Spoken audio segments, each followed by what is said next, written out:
Hello, I'm Jessica. And 3 years ago, my dad looked me straight in the eye and said I'd never own a home because I was too soft for the real world. He laughed when I showed him my savings account, called my dreams cute, and told me to focus on finding a good husband instead of chasing fantasies. What he didn't know was that while he was crushing my dreams, he was building his empire using my name, my credit, and my future. But when someone steals your identity to fund their success, while keeping you small, they forget one important thing. Eventually, the real owner shows up to collect. And when that day came, I didn't just take back what was mine. I handed him the keys to his own downfall. Before we jump back in, tell us where you're tuning in from. And if this story touches you, make sure you're subscribed because tomorrow I've saved something extra special for you. The morning sun filtered through the thin curtains of my studio apartment in East Austin, casting long shadows across the cramped space I'd called home for the past 2 years. I sat cross-legged on my Murphy bed, laptop balanced precariously, on my knees, scrolling through real estate listings that might as well have been pictures of Mars for how attainable they seemed on my dental hygienist salary. My coffee had gone cold an hour ago, but I kept sipping it anyway, too absorbed in the fantasy of granite countertops and walk-in closets to bother reheating it. At 28, I'd become an expert at dreaming within limits. My studio was exactly 412 square feet, a number I knew by heart because I'd measured every inch trying to maximize the space. The Murphy bed dominated one wall, my tiny kitchenette hugged another, and my desk/dining table sat squeezed between them like an afterthought. When people asked about my living situation, I'd joke that it was cozy, but the truth was, I felt like I was living in a shoebox, constantly bumping into my own limitations. But I had a plan. For the past 3 years, I'd been religiously funneling every spare dollar into a savings account labeled Dream House Fund on my banking app. $25 here, $50 there, sometimes a whole $100 when I picked up extra shifts at the dental office. The balance had crawled up to $8,043. A number that felt simultaneously massive and pathetically small depending on the day. On good days, it represented hope and discipline. On bad days, it was a cruel reminder of how far I had to go. That particular morning felt different, though I couldn't put my finger on why. Maybe it was the way the light hit my vision board. A corkboard covered with magazine cutouts of beautiful homes and inspirational quotes about perseverance. Or maybe it was the email notification that had woken me up, another real estate newsletter promising that homeownership was within reach for everyone. Whatever it was, I felt energized, optimistic even, as I clicked through listing after listing of charming bungalows and modern condos. My phone buzzed against the mattress, displaying an unknown number with a local Austin area code. Normally, I let unknown calls go to voicemail, but something made me swipe to answer. Maybe it was curiosity, maybe intuition, or maybe just the hope that it might be about one of the rental applications I'd submitted the week before. Hello, is this Jessica Maria Martinez? The voice was professional but tired, like someone who'd been making difficult calls all morning. Yes, this is Jessica. I straightened up slightly, closing my laptop to give the call my full attention. Ms. Martinez, this is Tom Bradley calling from Lone Star Credit Union. I'm reaching out regarding some concerning issues with your investment property portfolio. We've been trying to reach you for several weeks now about the delinquent payments. I blinked, certain I'd misheard. I'm sorry, I think you have the wrong person. I don't have any investment properties. I don't own any properties at all, actually. The pause on the other end stretched long enough that I checked to make sure the call hadn't dropped. When Tom finally spoke again, his voice had shifted from tired to careful. Ma'am, I'm looking at our records right now, and according to our system, you are the primary borrower on 3 separate mortgage accounts with Lone Star Credit Union. The properties are located at 1247 Oak Street, 890 Maple Avenue, and 2156 Pine Street, all here in Austin. My coffee mug slipped from my suddenly numb fingers, hitting the hardwood floor with a crash that seemed to echo in the small space. Cold coffee splashed across my bare feet, but I barely noticed. That's impossible. I've never even applied for a mortgage, let alone 3 of them. Ms. Martinez, the combined balance on these 3 loans is approximately $1.2 million, and all 3 accounts are currently 90 days past due. We've sent multiple notices to your address on file, and we've left several voicemails on this number. $1.2 million. The number hung in the air like smoke, refusing to dissipate. I had $8,000 in savings and was proud of it. The idea that I could owe $1.2 million was so absurd it almost made me laugh, except nothing about Tom's voice suggested this was a joke. There has to be some kind of mistake, I said, my own voice sounding strange and distant. Can you tell me when these loans were originated? More keyboard clicking. The first loan was processed in March of last year, the second in June, and the most recent in September. All 3 show your social security number, date of birth, and employment information with Bright Smile Dental here in Austin. March. That was 11 months ago. I tried to think back to what I'd been doing in March, but my mind felt foggy, overwhelmed by the impossibility of what I was hearing. Can you email me copies of these loan documents? I need to see them. Of course. I'll send everything to the email address we have on file.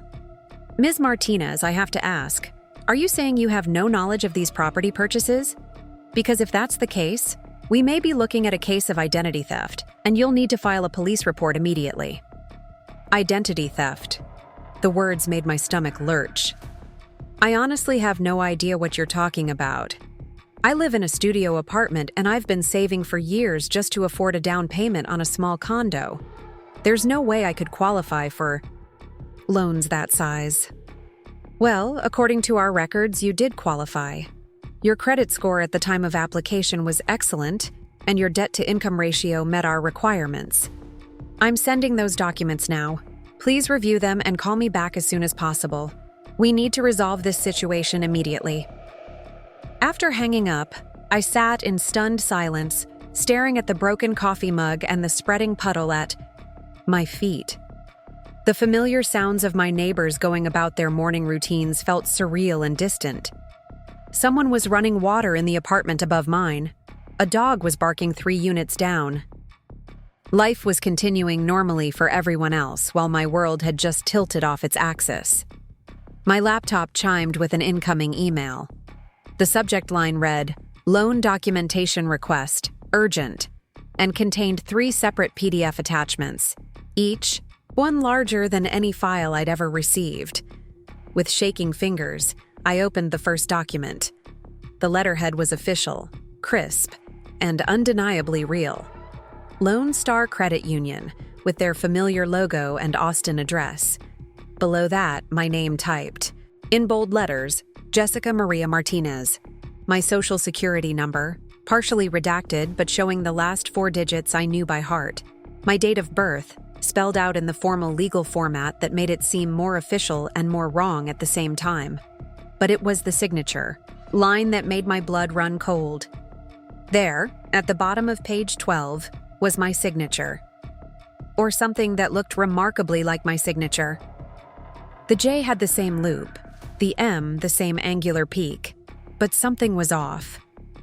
The way the letters connected wasn't quite right, and I never dotted my I's with little circles the way this signature did. I opened the second document, then the third, my sense of unreality growing with each page.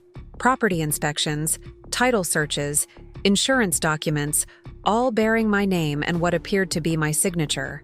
According to these papers, I had purchased a duplex on Oak Street for $420,000, a single-family home on Maple Avenue for $360,000, and another house on Pine Street for $380,000. The math was staggering. I was supposedly responsible for monthly mortgage payments totaling over $6,000, more than twice my entire monthly income. The properties were described as investment rentals, with projected rental income that would theoretically cover most of the mortgage payments. In theory, it was a sound investment strategy. In reality, it was a financial death sentence for someone like me. I grabbed my keys and drove to my mailbox at the complex office, something I usually did once or twice a week when I remembered. The metal box was stuffed fuller than usual, and as I pulled out the stack of mail, several envelopes fell to the ground. Kneeling to collect them, I noticed they all bore the Lone Star Credit Union logo. Back in my apartment, I spread the unopened mail across my tiny dining table. 7 envelopes, dating back over the past 4 months. I'd been throwing away what I assumed was promotional material, too focused on bills and personal correspondence, to pay attention to a bank where I didn't even have an account. The first envelope contained a welcome packet congratulating me on my successful property acquisition and providing information about my mortgage payment options. The second was a statement showing my first month's payment had been successfully processed. The third, fourth, and fifth showed continued successful payments, with cheerful notes about building equity and investment growth. Then the tone changed. The sixth envelope contained a polite but firm notice about a missed payment, with instructions for bringing the account current. The seventh was more urgent, mentioning late fees and the importance of contacting them immediately to avoid further action. I was holding evidence of someone living an entire financial life in my name, while I sat in my studio apartment, completely oblivious. Someone had been making mortgage payments on properties I'd never seen, then had apparently stopped, leaving me holding the bag for over $1 million in debt. My hands were shaking as I reached for my phone to call the one person who'd always claimed to have my best interests at heart, even when his advice stung. My father had never been one to sugarcoat reality, and right now I needed someone to help. Preparing and narrating this story took us a lot of time, so if you are enjoying it, subscribe to our channel. It means a lot to us. Now back to the story. Out what reality even was. Robert Martinez answered on the first ring, his voice carrying that familiar mix of authority and impatience that had defined our relationship since childhood. Jessica, mija, what's going on? You sound upset. Dad, I just got a call from a bank saying I owe over $1 million on 3 properties I've never heard of. Someone has been using my name to buy houses, and now they're in foreclosure and it's ruining my credit and I don't know what to do. The words tumbled out in a rush, fueled by panic and the desperate hope that he'd have some logical explanation. That would make this nightmare make sense. The silence on the other end stretched longer than it should have.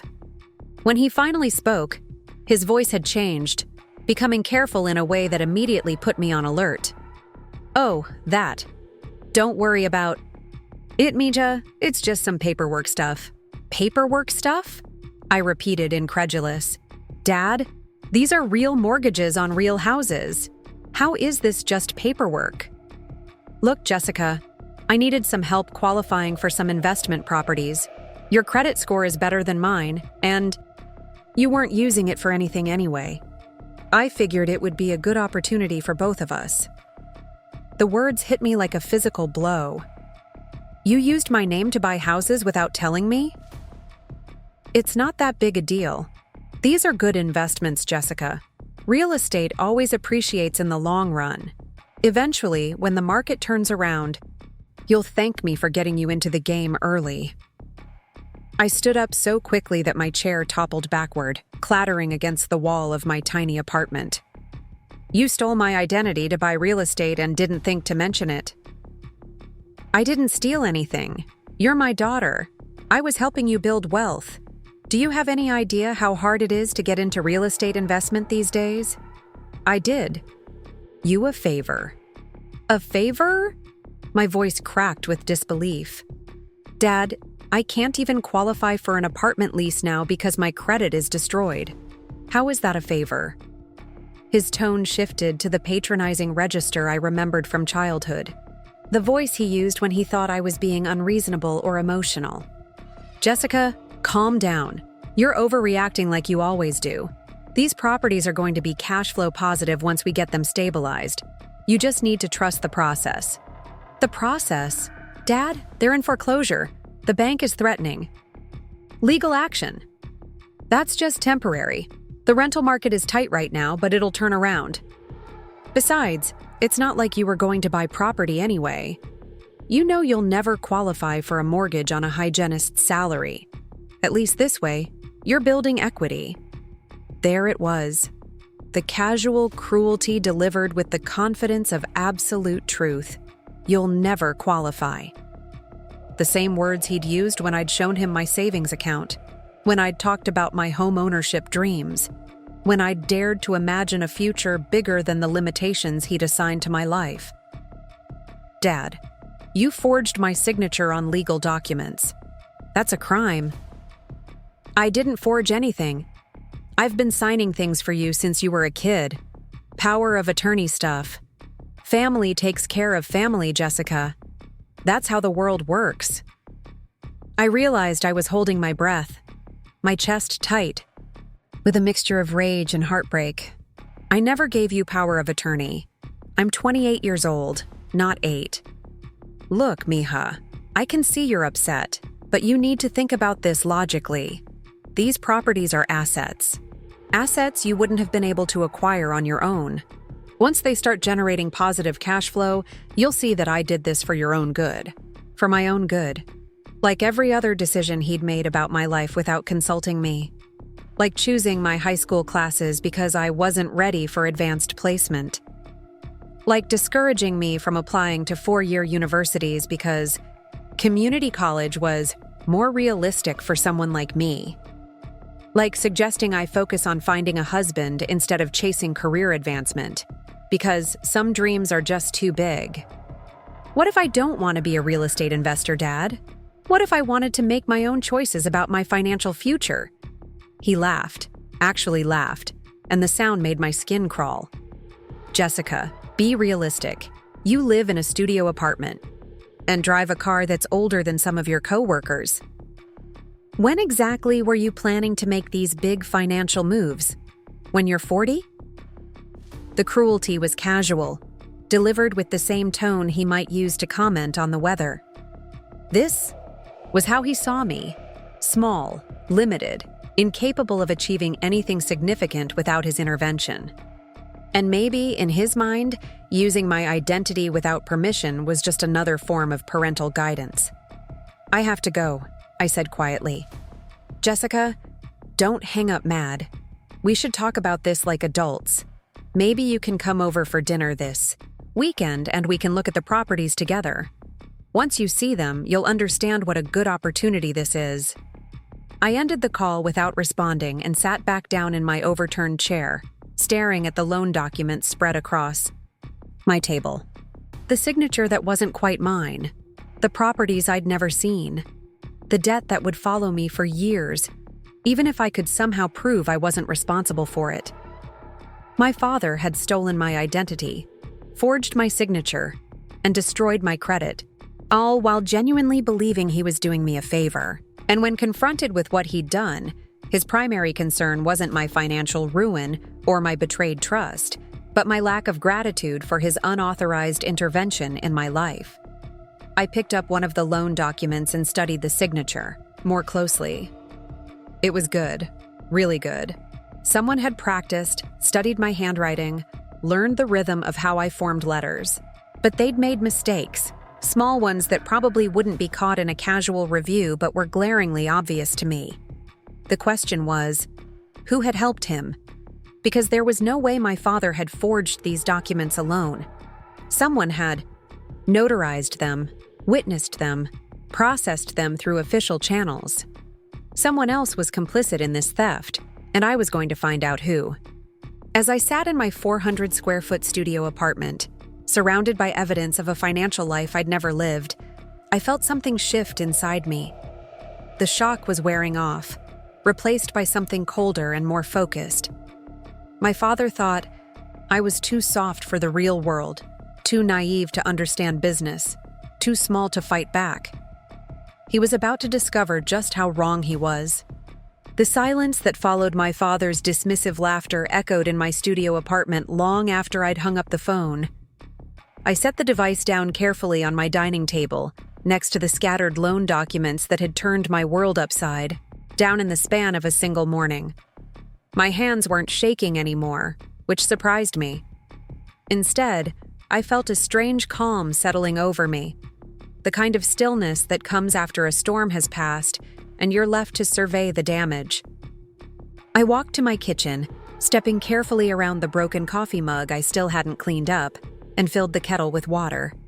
The familiar routine of making tea felt grounding, normal, like maybe if I went through the motions of an ordinary day, the extraordinary nightmare I'd stumbled into might somehow resolve itself. While the water heated, I found myself staring out my single window at the parking lot below, watching my neighbors go about their Saturday morning routines with an enviable ignorance of financial catastrophe. Mrs. Chen from 2B was loading groceries into her sedan, taking her time to arrange everything just so in her trunk. The college students in 1A were heading out with their weekend hiking gear, probably to Zilker Park or one of the Greenbelt trails. Normal people doing normal things, unaware that someone in their building had just discovered she was supposedly a millionaire real estate mogul with a rapidly approaching foreclosure crisis. The kettle's whistle pulled me back to my tiny kitchen, and I went through the motions of making chamomile tea, hoping it might calm the churning in my stomach. I waited for it to steep. I found myself really looking at my living space for the first time in months, seeing it through fresh eyes. 412 square feet of carefully organized efficiency. Every item had its designated place because there simply wasn't room for clutter or waste. My Murphy bed, when folded up, revealed a narrow desk where I paid bills and browsed, real estate listings I couldn't afford. My clothing hung in a closet so small I'd had to implement a seasonal rotation system, with winter clothes stored in vacuum-sealed bags under the bed. The kitchenette contained exactly what I needed and nothing more: a 2-burner stovetop, a mini fridge that hummed constantly, and a microwave that doubled as my only counter space when I wasn't using it to heat food. This was the life my father thought was appropriate for me. This was what he saw when he looked at his 28-year-old daughter. Someone so fundamentally limited that she'd never need or deserve more space, more opportunity, more choice. Someone whose highest aspiration should be finding a husband to take care of her because she clearly couldn't take care of herself. I carried my tea to the small love seat that served as my living room furniture, sinking into cushions that had seen better days but were still comfortable enough for my needs. On the coffee table in front of me, my laptop sat closed, still warm from my morning browsing session. Just an hour ago, I'd been scrolling through real estate listings with the innocent hope of someone who believed hard work and patience would eventually pay off. Now I was apparently already a property owner, just not by choice and not in any way that benefited me. The irony was almost laughable if it weren't so devastating. For 3 years, I'd been living like a monk, denying myself small luxuries and conveniences to feed my dream house fund. No cable television, no streaming services beyond the basic tier, no eating out unless it was someone's birthday. I'd worn the same winter coat for 5 years and driven a Honda Civic with a rattling exhaust pipe because every unnecessary expense was a step away from home ownership. I'd calculated and recalculated the numbers obsessively. At my current savings rate, assuming property values didn't increase too dramatically, I'd have enough for a down payment on a modest condo in maybe 18 months. 2 years at the outside. I had spreadsheets tracking every dollar, mortgage, calculators bookmarked on my browser, and a vision board covered with pictures of cozy kitchens and gardens where I might someday grow tomatoes. All of that careful planning, all of that sacrifice, and my father had apparently decided it was taking too long. He'd simply bypassed my timeline entirely, using my identity to acquire properties I could never have afforded and didn't even want. Then he'd had the audacity to frame it as a favor, as if identity theft was just another form of parental guidance. I picked up one of the loan documents again, studying the property description for 1247 Oak Street. According to the paperwork, it was a duplex built in 1987, recently renovated, with a total square footage of 2,400. The listing photos showed fresh paint, updated fixtures, and a small backyard with mature oak trees.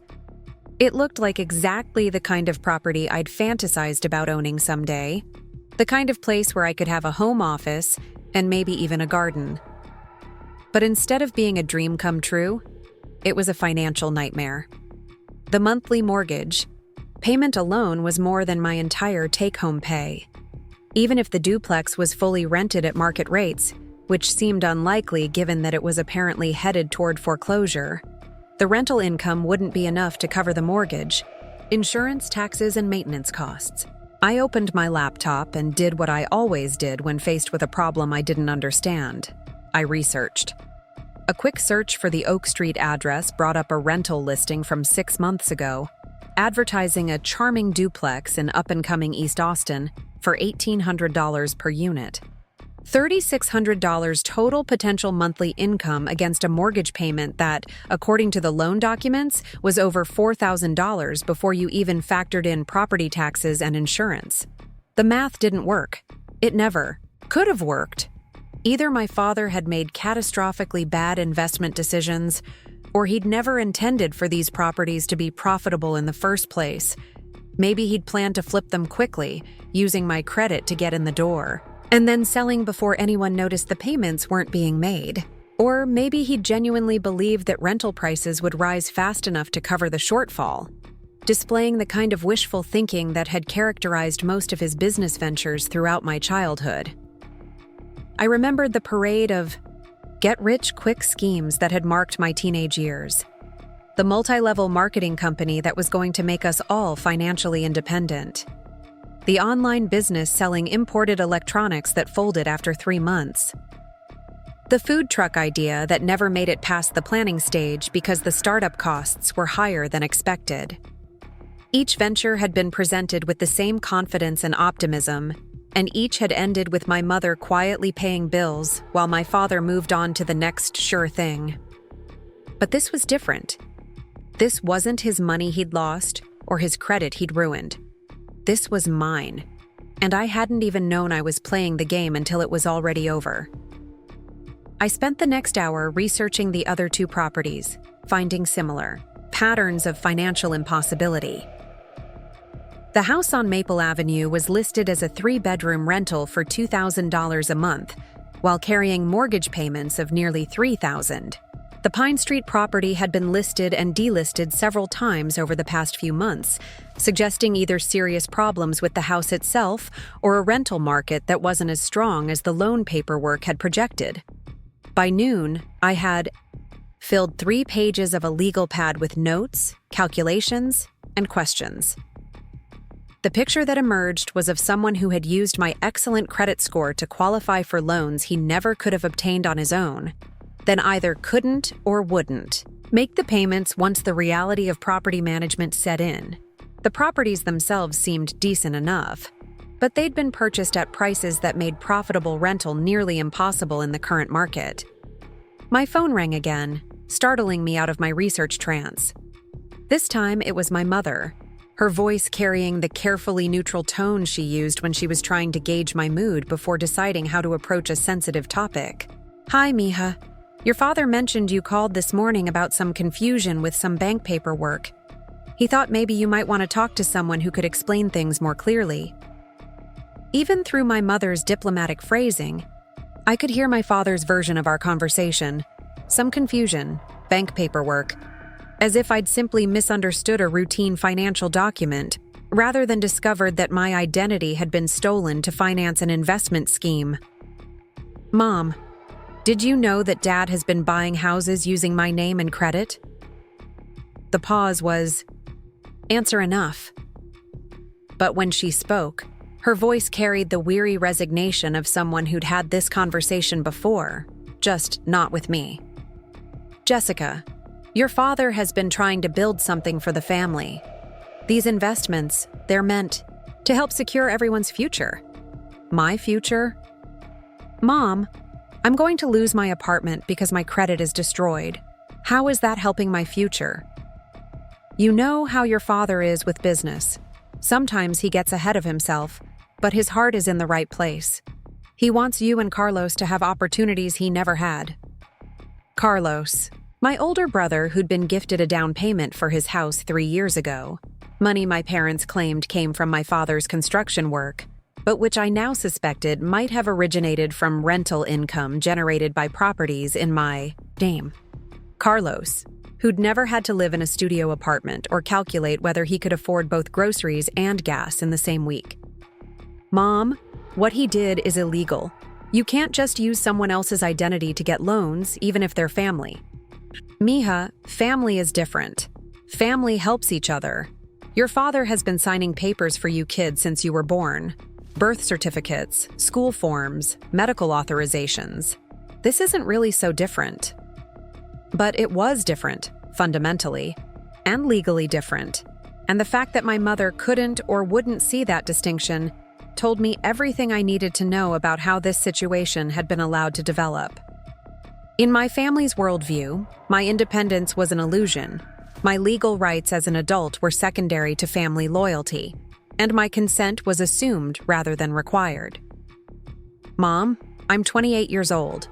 I haven't needed anyone to sign papers for me in a decade. I know you think you're independent, Jessica, but the world is complicated. Real estate, investments, business dealings, these things require experience and connections you don't have. Your father was trying to help you. Get involved in something profitable. There it was again, the gentle condescension wrapped in maternal concern. The implication that my education, my job, my carefully managed finances were somehow inadequate preparation for adult decision-making. That my father's history of failed ventures and questionable judgment was still preferable to my cautious, methodical approach to building wealth. Has he done this before? Used my name or credit for other things? Another pause, longer this time. There might have been some smaller things over the years. Nothing major. Just family helping family. Some smaller things. I felt a chill run down my spine as I realized this conversation was just the beginning, not the end of my discoveries. If my father had been casually using my identity for years, there might be other debts, other obligations, other financial time bombs waiting to explode in my carefully ordered life. What kind of smaller things, Mom? I don't remember all the details. Maybe some credit cards when you were in college, just to help with expenses. Nothing you couldn't handle. Credit cards when I was in college. I remembered working 2 part-time jobs to avoid taking on debt, living on ramen noodles and peanut butter sandwiches to keep my expenses minimal. I remembered the pride I'd felt at graduating with only modest student loans, while my classmates racked up credit card debt for spring break trips and new clothes. Apparently, while I was congratulating myself on my financial discipline, my father had been building debt in my name anyway. Mom, I need you to ask Dad to give me a complete list of everything he's done using my name. Every account, every loan, every commitment. I can't fix this if I don't know how bad it is. Jessica, you're getting yourself all worked up over nothing. These properties are going to be fine. The rental market always bounces back. You just need to be patient and trust that your father knows what he's doing. Trust that your father knows what he's doing. The same father who'd been through bankruptcy twice during my childhood. The same father who'd borrowed money from relatives for failed business ventures and never paid it back. The same father who'd just admitted to committing identity theft with the casual confidence of someone ordering coffee. Mom, I have to go. I need to figure out how to protect my credit and my future. Don't do anything rash, Mija. Family problems should be handled within the family.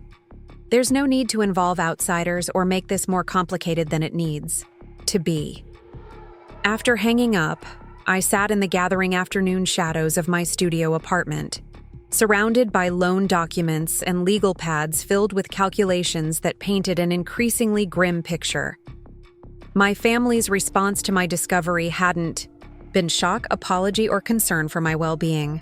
Instead, it had been casual dismissal, gentle gaslighting, and appeals to family loyalty that were really just requests for my continued silence and compliance. They expected me to accept this violation of my autonomy because it was done with good intentions. They expected me to trust their judgment over my own because they had more experience.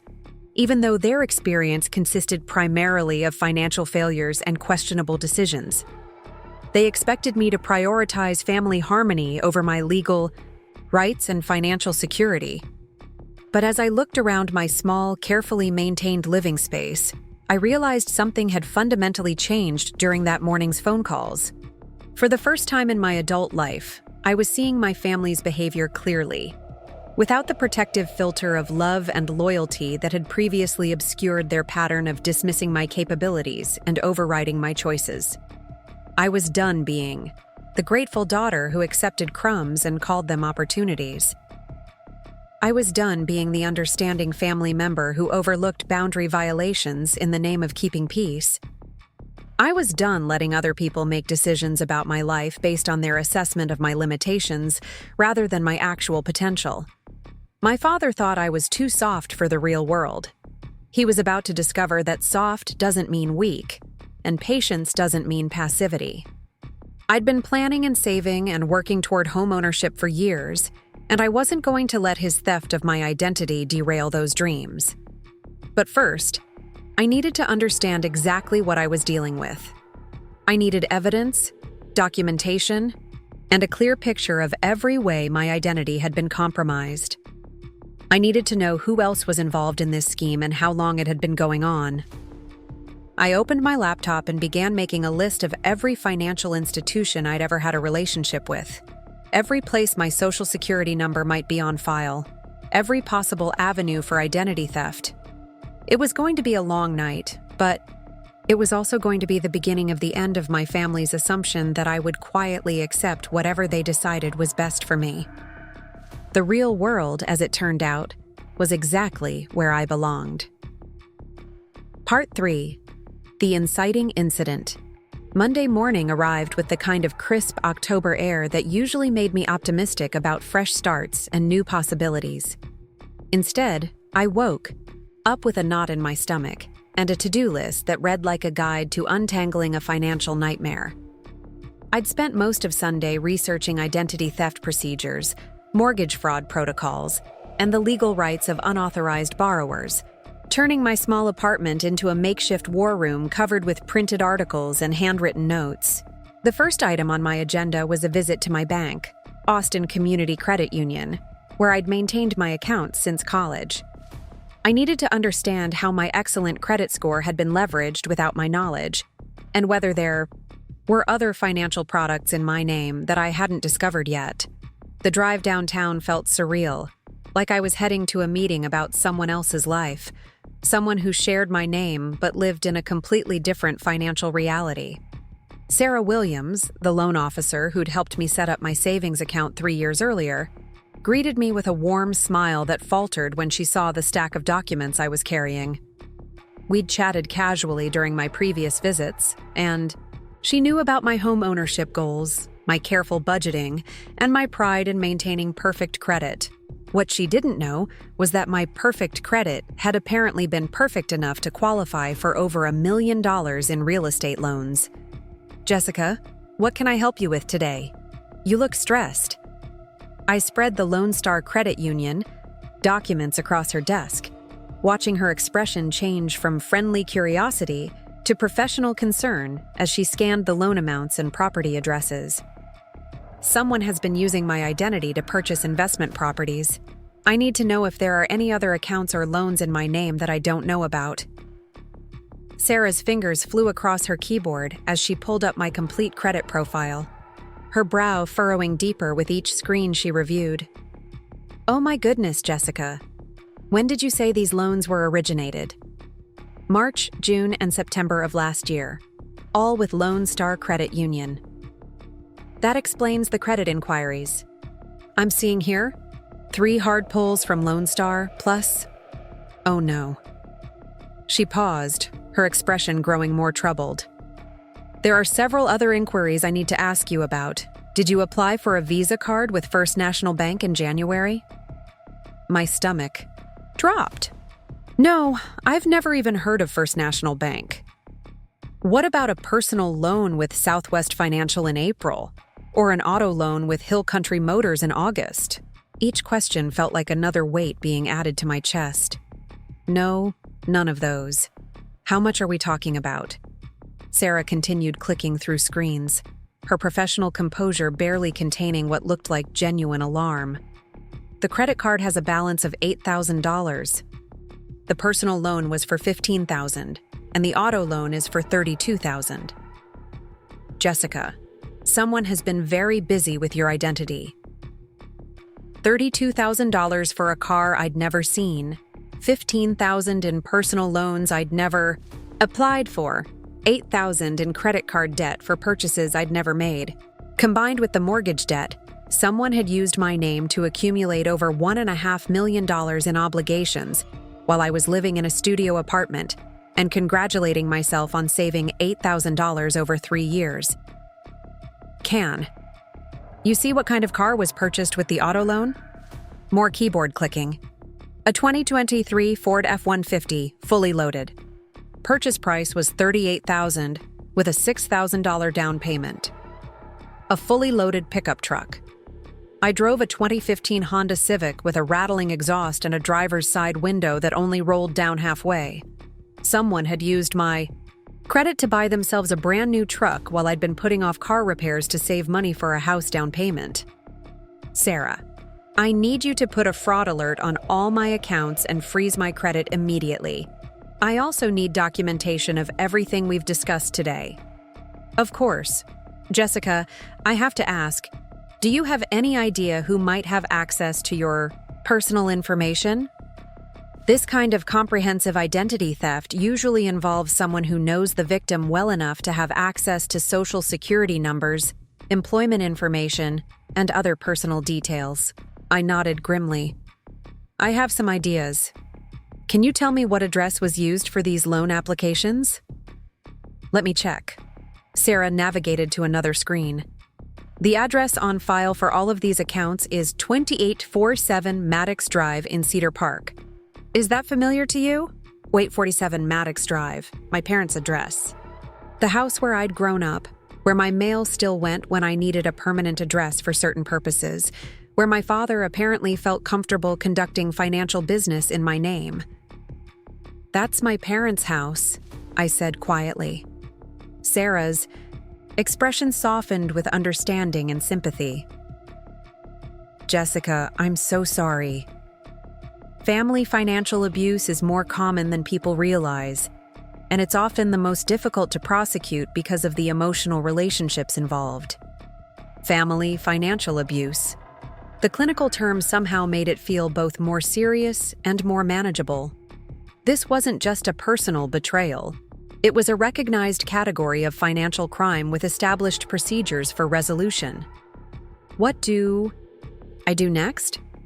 Sarah handed me a packet of forms and information sheets. First, you'll need to file a police report documenting the identity theft. Then you'll need to dispute each fraudulent account individually with the credit bureaus. I'm also going to give you contact information for a legal aid organization that specializes in family financial crimes. They can help you understand your options for recovering damages and preventing future abuse. The police station was my next stop, an institutional building that smelled like disinfectant and bureaucracy. Officer Martinez, a woman about my age, with kind eyes and a no-nonsense demeanor, took my statement with the practiced efficiency of someone who'd heard similar stories before. Family identity theft cases are always complicated, she explained while typing my information into her computer. The good news is that you have clear documentation, and the fraudulent activity is extensive enough to warrant serious investigation. The challenging part is that prosecution can be difficult when family members are involved. What do you mean? In many cases, victims are reluctant to pursue criminal charges against family members, even when significant financial damage has occurred. Defense attorneys often argue that there was implied consent or that the activity was done with good intentions. Juries can be sympathetic to those arguments, especially in cases involving parents and adult children. But there wasn't implied consent. I had no idea this was happening. I believe you, and the evidence supports that. But you should be prepared for the possibility that your family will claim otherwise. They might say you knew about the properties, that you agreed to the arrangement, or that you benefited from the rental income even if you weren't directly involved in management. The idea that my family might lie about my involvement hadn't occurred to me, but as I thought about my father's casual dismissal of my concerns and my mother's appeals to family loyalty, I realized that protecting themselves might take precedence over protecting me. How long does this kind of investigation usually take? It depends on the complexity of the case and the cooperation of the financial institutions involved. With multiple lenders and several different types of loans, we're probably looking at several months minimum. In the meantime, you should continue working with the credit bureaus to dispute the fraudulent accounts and document any new unauthorized activity. By the time I left the police station, it was nearly 3 o'clock and I still needed to call in sick to work. Dr. Patterson, my boss at the dental office, was understanding when I explained that I was dealing with a family emergency involving identity theft, but I could hear the concern in her voice about my ability to focus on patient care while this situation was unresolved. Take whatever time you need, Jessica. We'll manage the schedule. Just keep me posted on how you're doing. I appreciated her support, but I also realized that my father's actions were now affecting my professional life as well as my personal finances. If this situation dragged on, I might need to take extended time off for court appearances, meetings with attorneys, and other legal proceedings. My carefully structured life was unraveling in directions I couldn't have anticipated. That evening, I called my friend Maria, who worked as a paralegal at a family law firm. We'd known each other since high school, and she was one of the few people I trusted to give me honest advice without trying to minimize the situation or push me toward forgiveness for the sake of family harmony. Jessica, this is serious criminal behavior, she said after I'd explained the scope of what I'd discovered. Your father has committed multiple felonies, and the financial institutions involved have liability issues for not properly verifying identity during the loan processes. The police officer said prosecution might be difficult because family members are involved. That's true, but it doesn't mean you don't have legal recourse. Even if criminal charges are challenging, you have strong grounds for civil action to recover damages and force the transfer of assets. The properties that were purchased in your name legally belong to you, regardless of who's been managing them or collecting rental income. The properties legally belong to me. I hadn't considered that possibility. In my mind, they were still my father's properties that had been fraudulently obtained using my credit. But legally, if my name was on the deeds and mortgages, I was the owner, with all the rights and responsibilities that entailed. What would that mean practically? It means you could take possession of the properties, evict any unauthorized occupants, collect any rental income, and make decisions about whether to sell or continue renting them. It also means you could sue your father for any rental income he collected while using your identity. But I don't know anything about being a landlord or managing rental properties. You don't have to keep them.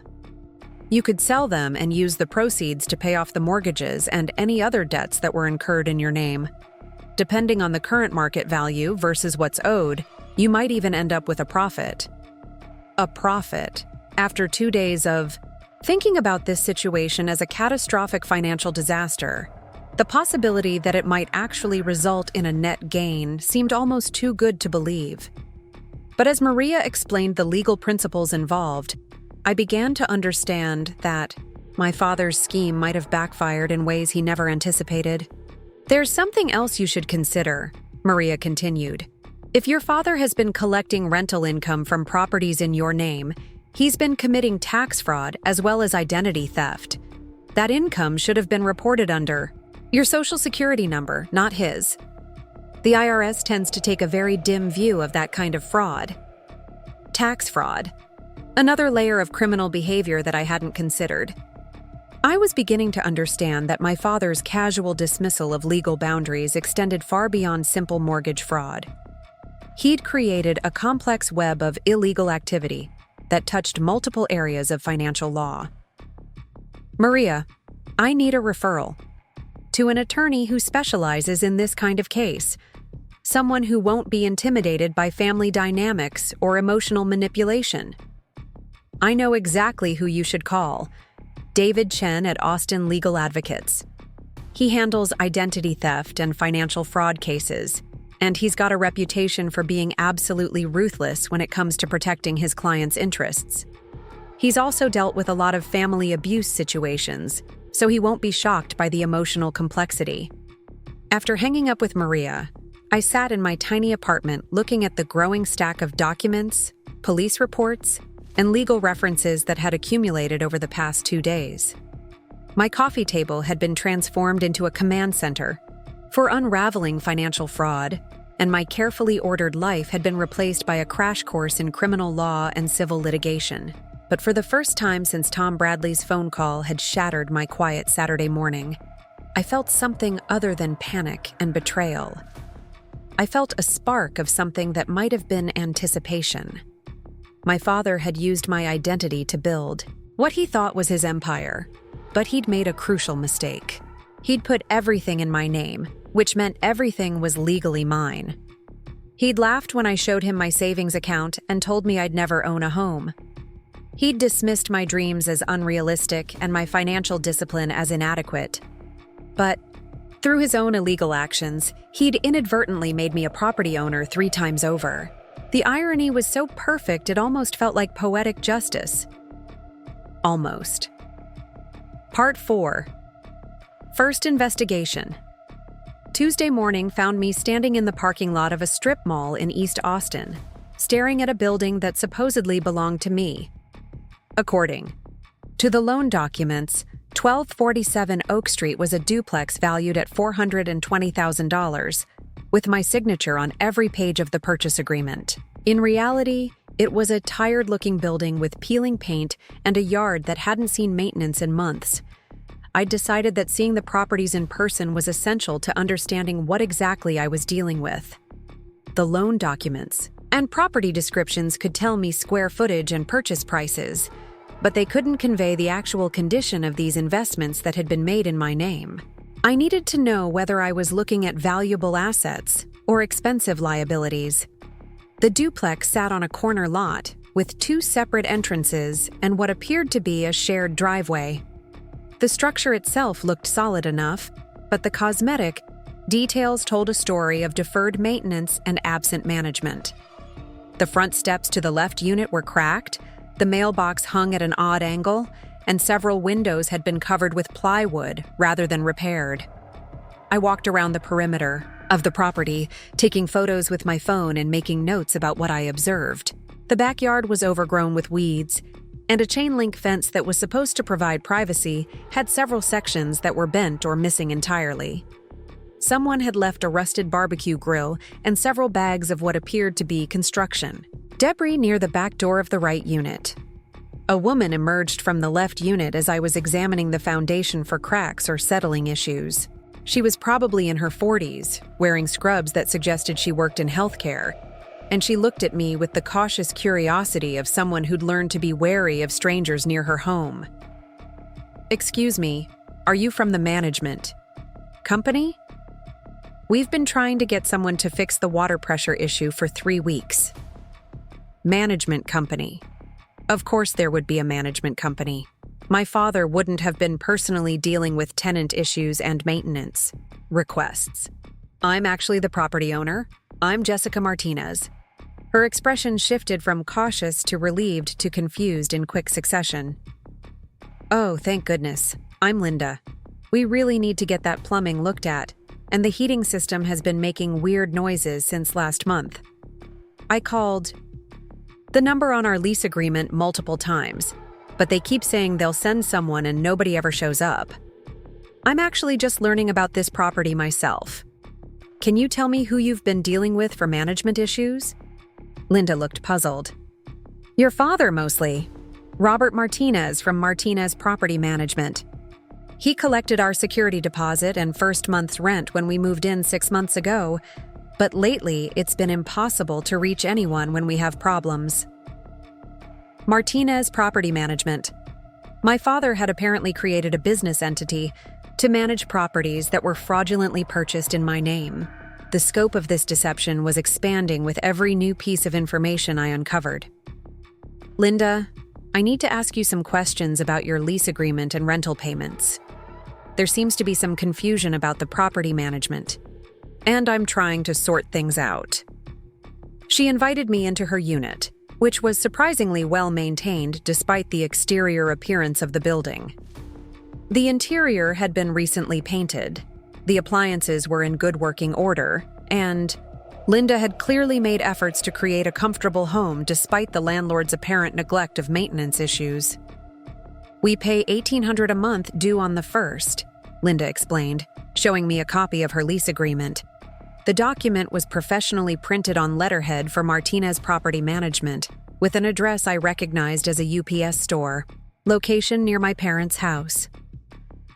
We've been good tenants, always pay on time, never caused any problems. But getting basic maintenance done has been like pulling teeth. $1,800 a month from Linda's unit, presumably another $1,800 from the right unit if it was occupied, for a total of $3,600 in monthly rental income. Against a mortgage payment that, according to my loan documents, was $4,200 plus taxes and insurance. The math confirmed what I'd suspected. These properties had been purchased at prices that made profitable rental nearly impossible.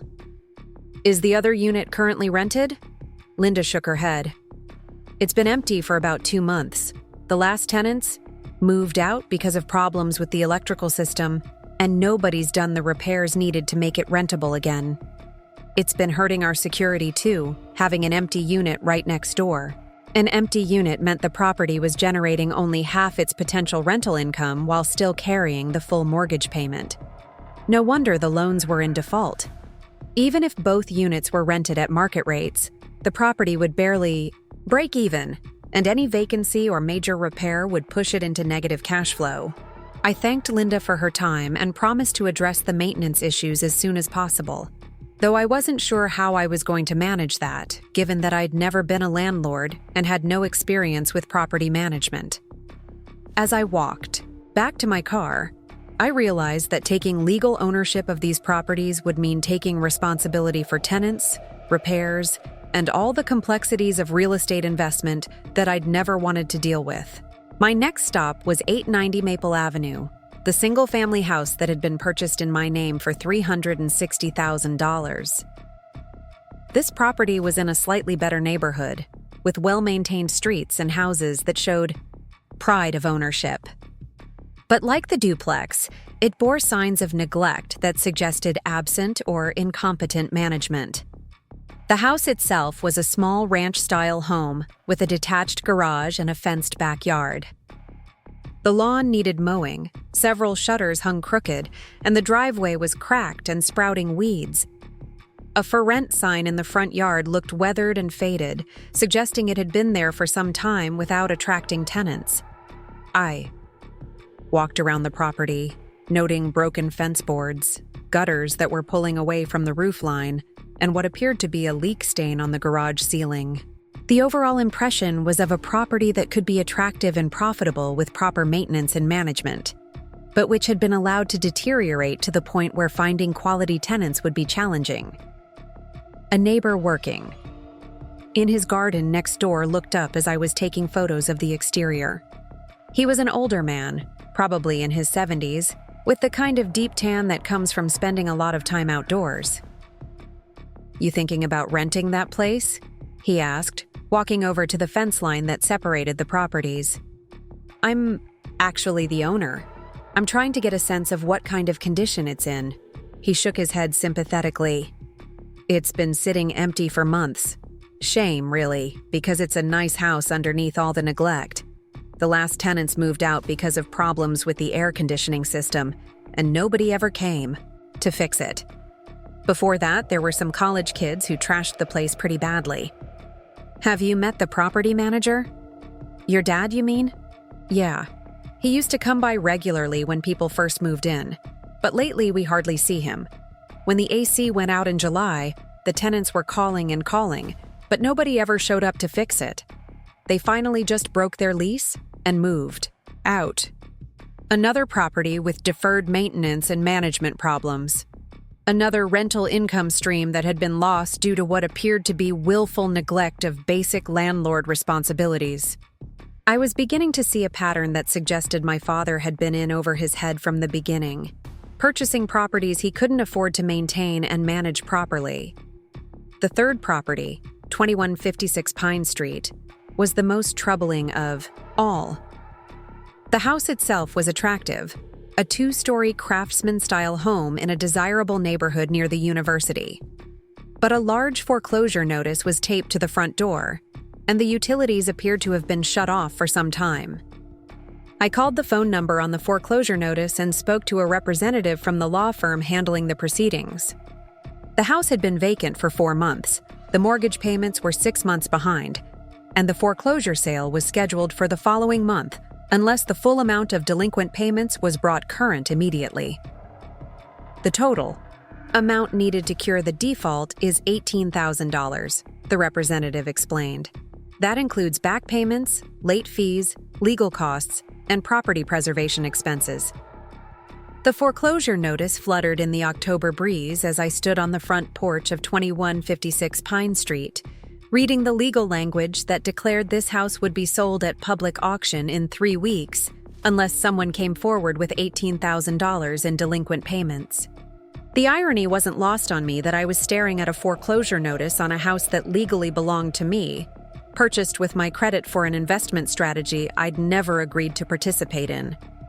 I pulled out my phone and called the law firm, handling the foreclosure proceedings, hoping to get more information about the timeline and my options as the supposed owner. The receptionist transferred me to a paralegal named Janet, who sounded harried and impatient as she pulled up the file. Ms. Martinez, this property has been in default since May.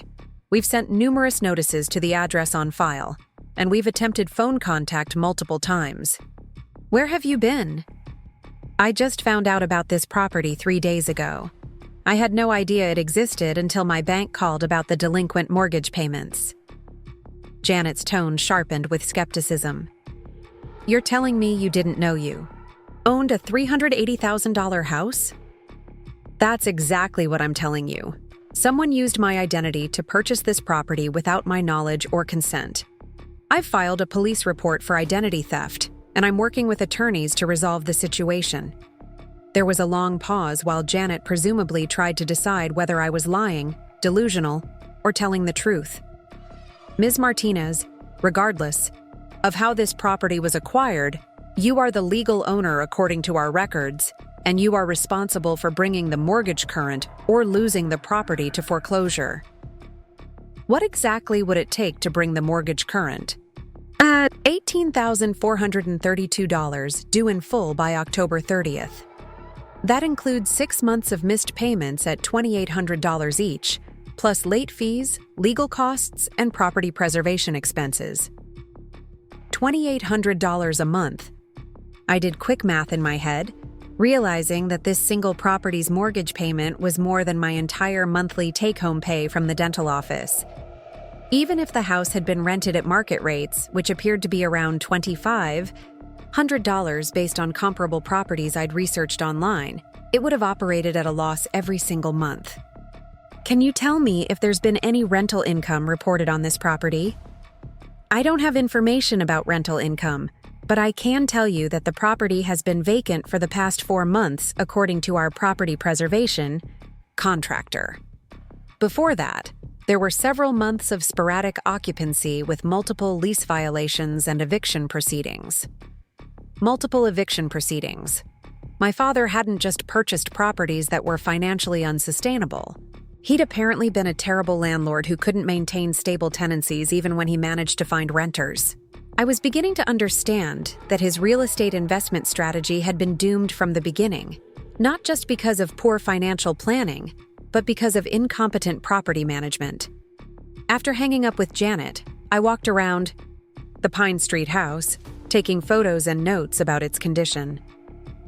Unlike the other 2 properties, this one appeared to be in relatively good shape structurally. The exterior paint was fresh, the landscaping was professionally maintained, and the neighborhood was clearly desirable based on the well-kept homes surrounding it.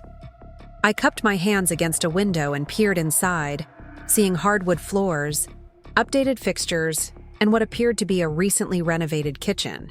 This was exactly the kind of house I'd been dreaming of owning someday. The kind of place where I could see myself hosting dinner parties and maybe even starting a family. Instead, it was about to be sold at auction because of debts I'd never agreed to take on. A woman walking her dog paused at the sidewalk, noticing my obvious interest in the property. She was probably in her 50s, dressed in the kind of expensive casual wear that suggested this was an affluent neighborhood where people paid attention to property values and neighborhood stability. "Are you thinking about bidding at the foreclosure auction?" she asked, approaching with the friendly curiosity of someone who was genuinely concerned about who might become her neighbor. "Actually, I'm the current owner. I'm trying to understand what happened with this property." Her expression shifted to confusion, mixed with what might have been disapproval. "You're the owner? We've been wondering what was going on. This house has been such a revolving door of tenants, and some of them were really not appropriate for this neighborhood." "What do you mean?" "Loud parties, cars parked on the lawn, garbage everywhere. The last group of renters had the police out here multiple times for noise complaints and domestic disturbances. When they finally got evicted, they left the place trashed. It took weeks to get it cleaned up. More evidence of poor tenant screening and inadequate property management. My father had apparently been renting to anyone willing to pay, regardless of their ability to maintain the property or respect the neighborhood standards. No wonder the house had struggled to maintain consistent rental income. Have you met the property manager, Robert Martinez?" She nodded with obvious distaste. "A few times when there were problems that affected the whole block.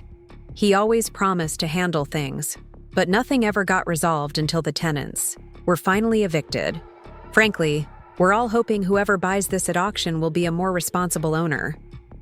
I thanked her for the information and returned to my car, feeling overwhelmed by the scope of the mess I'd inherited through no choice of my own. 3 properties, each with its own set of problems, financial obligations, and management challenges.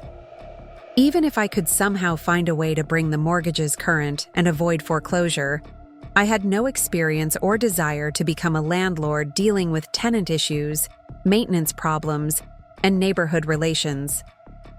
But as I drove back toward downtown Austin, a different thought began to form. These properties, despite their current problems, represented significant assets. The Pine Street house alone was worth nearly $400,000 according to recent comparable sales I'd researched. Even accounting for the delinquent mortgage balance and needed repairs, there was substantial equity that legally belonged to me. My father had stolen my identity to build what he thought was his real estate empire, but he'd made a critical error. By putting everything in my name, he'd inadvertently transferred legal ownership to me. If I could figure out how to navigate the foreclosure proceedings and property management issues, I might end up substantially wealthier than I'd ever imagined possible. The thought was both exciting and terrifying. I'd spent years carefully saving $8,000 for a down payment on a modest condo, and now I suddenly owned 3 properties worth over $1 million. The transition from renter to landlord wasn't something I'd ever planned for or prepared for, but it might be the path to financial independence that my conservative savings strategy never could have achieved. That evening, I called David Chen, the attorney Maria had recommended for identity theft and financial fraud cases. His office was able to schedule an emergency consultation for the following morning, given the time-sensitive nature of the foreclosure proceedings. "Bring everything," his paralegal instructed. "Loan documents, police reports, correspondence with lenders, property information, tenant agreements if you have them. Mr. Chen will need a complete picture of the situation to advise you on your options." I spent the rest of the evening organizing my growing collection of documents into a coherent narrative of fraud and mismanagement. Police reports documenting the identity theft, loan documents showing forged signatures, property photos revealing deferred maintenance, foreclosure notices threatening immediate asset loss, Credit reports showing the full scope of unauthorized debt. As I worked, I kept thinking about my father's casual dismissal of my concerns during our phone conversation. These properties are going to be cash flow positive once we get them stabilized. The financial reality I'd uncovered suggested that was never going to happen. Not with mortgage payments that exceeded reasonable rental income and management practices that couldn't maintain stable tenancies. Had he genuinely believed his investment strategy would work? Or had he known from the beginning that he was setting up a financial disaster that would ultimately become my responsibility? The more I learned about the properties and their financial performance, the more it seemed like he'd been in over his head from day one, making increasingly desperate decisions to delay an inevitable collapse. But the collapse didn't have to be inevitable. With proper management, realistic rental pricing, and attention to maintenance and tenant relations, these properties could potentially become profitable investments. The question was whether I had the knowledge, resources, and determination to turn around 3 failing rental properties while simultaneously pursuing legal action against the family members who'd put me in this position. My phone buzzed with a text message from my mother. "Mia, your father is very upset about the police report. Can we talk about resolving this as a family before it gets out of hand?" Before it gets out of hand. As if identity theft and mortgage fraud were minor family squabbles that could be resolved over Sunday dinner. As if the $18,000 needed to save the Pine Street house from foreclosure was pocket change that shouldn't concern me. As if my destroyed credit and compromised financial future were acceptable collateral damage for my father's failed business venture. I turned off my phone without responding. There would be time for family conversations later, after I'd consulted with an attorney and understood my legal options. Right now, I needed to focus on protecting my interests and figuring out how to navigate a situation that was far more complex than simple identity theft. The mortgage documents spread across my coffee table told the story of someone who'd bitten off more than he could chew, but they also told the story of assets that could potentially be managed more successfully by someone with different priorities and better judgment. My father had laughed when I'd shown him my modest savings account and told me I'd never own property. By tomorrow, I might know whether his illegal shortcut to real estate investment had accidentally made me a property owner 3 times over. Part 4. First investigation. Wednesday morning brought me to the downtown Austin offices of Austin Legal Advocates, a firm that occupied 2 floors of a converted warehouse building in the Arts District. David Chen's office was on the 2nd floor, reached through a reception area that managed to feel both professional and approachable. The paralegal who'd scheduled my appointment, a young woman named Rebecca, offered me coffee and assured me that Mr. Chen was running exactly on time despite the early hour. David Chen turned out to be a man in his early 40s, with graying temples and the kind of direct gaze that suggested he'd seen every variation of financial fraud and family betrayal that existed. His office walls were lined with law books and certificates, but also with thank you letters from clients and photos of what appeared to be successful case resolutions. He gestured for me to take a seat across from his desk, while Rebecca arranged my documents in neat stacks between us. "Ms. Martinez, I've reviewed the materials you sent over, and I have to say, this is one of the more comprehensive identity theft cases I've encountered. Your father didn't just steal your identity, he created an entire parallel financial life in your name." He picked up the police report I'd filed, scanning it quickly before setting it aside. 3 properties, multiple credit cards, personal loans, an auto loan, and what appears to be an ongoing property management business using your identity. The total financial exposure is significant, but so are your potential recovery options. Recovery options? Let's start with the basics. These properties were purchased using your credit and your legal identity, which means you are the rightful owner regardless of who initiated the transactions or who's been managing them. That gives you immediate legal standing to take possession, collect rental income, make management decisions, and pursue remedies for any misappropriation of funds. David pulled out a legal pad and began sketching what he called a fraud timeline based on my documents. March of last year, first property purchase. Your father would have needed detailed personal information, including social security number, employment verification, and bank account information. How would he have obtained all of that?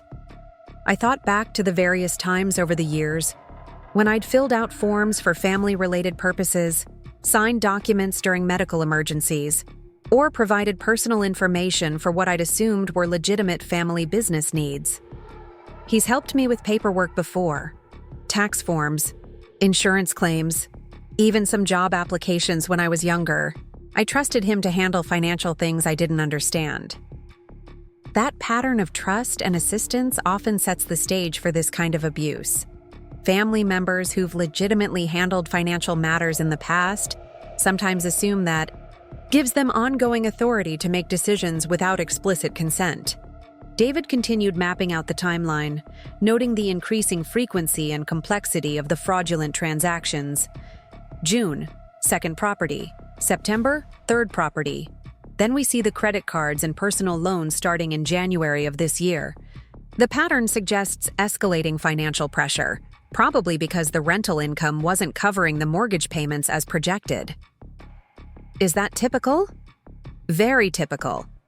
Real estate investment schemes often start with optimistic projections about rental income and property appreciation, but the reality of vacancy rates, maintenance costs, and property management challenges makes profitability much more difficult than anticipated. When the first properties start losing money, perpetrators often acquire additional properties hoping to make up the difference, creating an unsustainable cycle of increasing debt. That explained the timeline I'd observed. My father had probably expected the first property to generate positive cash flow quickly, and when it didn't, he'd acquired the second property, thinking 2 rental incomes would solve the problem. When that didn't work either, he'd added the third property and started using credit cards and personal loans to cover shortfalls. David, what are my realistic options at this point? I don't want to be a landlord, but I also don't want to lose hundreds of thousands of dollars in assets because of someone else's mismanagement. He leaned back in his chair, considering the question carefully.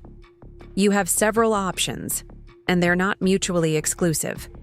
First, you can take immediate possession of the properties and assume direct management responsibilities. That would give you control over rental income and property decisions, but it would also make you responsible for all the associated costs and obligations. What kind of costs are we talking about? David consulted a calculator on his desk. Based on your mortgage payments, property taxes, insurance, and typical maintenance expenses, you're looking at roughly $7,000 per month in carrying costs across all 3 properties. If you can achieve full occupancy at market rental rates, you might generate $5,500 to $6,000 in monthly income, leaving you with a monthly shortfall of $1,000 to $1,500. A monthly shortfall. Even with your perfect tenants and no major repairs, these properties would cost me money every month, rather than generating the positive cash flow that justified real estate investment. My father's scheme hadn't just failed. It had created ongoing financial obligations that exceeded the potential returns. What's the second option? Sell the properties and use the proceeds to pay off the mortgages and other fraudulent debts. Based on current market values, you should be able to clear all the obligations and potentially realize a net gain of $1,000 to $200,000. $1,000 to $200,000, more money than I'd ever imagined having. The result? Of real estate appreciation on properties I'd never wanted to own. My father's identity theft had inadvertently positioned me to achieve financial goals that would have taken me decades to reach through conventional savings and investment. The third option is a combination approach. Keep 1 or 2 properties that have the best potential for profitability, sell the others to eliminate negative cash flow, and use your father's misappropriation of rental income as grounds for damages that cover your carrying costs while you stabilize the remaining properties. Damages for misappropriation of rental income? David smiled grimly. Your father has been collecting rent from tenants who believe they're paying you as the property owner. Every dollar of rental income he's collected belongs to you, and every dollar he spent from that income constitutes theft. Based on the rental agreements you showed me, we're probably talking about $40,000 to $50,000 over the past year. $40,000 to $50,000 that legally belong to me, in addition to the equity value of the properties themselves. I was beginning to understand that my father's fraud had been far more extensive and profitable than I'd initially realized, but it had also created legal liabilities for him that went well beyond simple identity theft. David, there's something else I need to tell you. My mother knew about this. When I confronted my father, she defended his actions and suggested that family members don't need explicit consent to make financial decisions for each other. His expression hardened. That's conspiracy to commit fraud. If your mother was aware of the identity theft and helped facilitate it or conceal it, she's legally liable as an accomplice. That significantly strengthens your case and increases your potential recovery options. Rebecca knocked on the door and entered with additional documents I'd requested from various lenders. David reviewed them quickly, his expression growing more serious as he examined the details. Jessica, there's something here that concerns me. The auto loan documents show the vehicle was registered to your father's address, but the insurance policy lists you as the primary driver. That's insurance fraud in addition to identity theft. What does that mean for me? It means if that vehicle is involved in any accidents or legal issues, you could be held liable as the supposed owner and primary driver. We need to address that immediately, along with any other insurance policies that might have been taken out in your name. The scope of potential liability was expanding beyond what I'd initially understood. It wasn't just about mortgage payments and credit scores. It was about ongoing legal and financial risks that could affect me for years if not properly resolved. David, I need to ask about family dynamics. My parents are expecting me to handle this quietly within the family, and they're going to be very upset when they realize I'm pursuing legal action. Family pressure is common in these cases, but you need to understand something important. This isn't a family disagreement or a misunderstanding about financial priorities. This is serious criminal behavior that has exposed you to substantial legal and financial risks. Your parents' feelings about legal consequences are not your responsibility. He pulled out a retainer agreement and explained his fee structure for handling identity theft and financial fraud cases.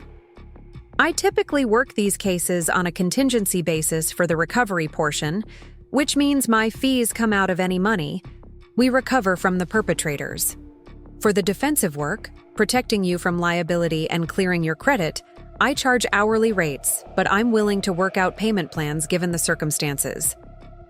As I signed the retainer agreement, David outlined the immediate steps we'd take to protect my interests and begin the recovery process.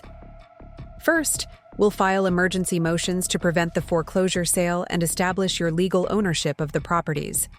Second, we'll issue demand letters to your father requiring him to turn over all rental income and property management records.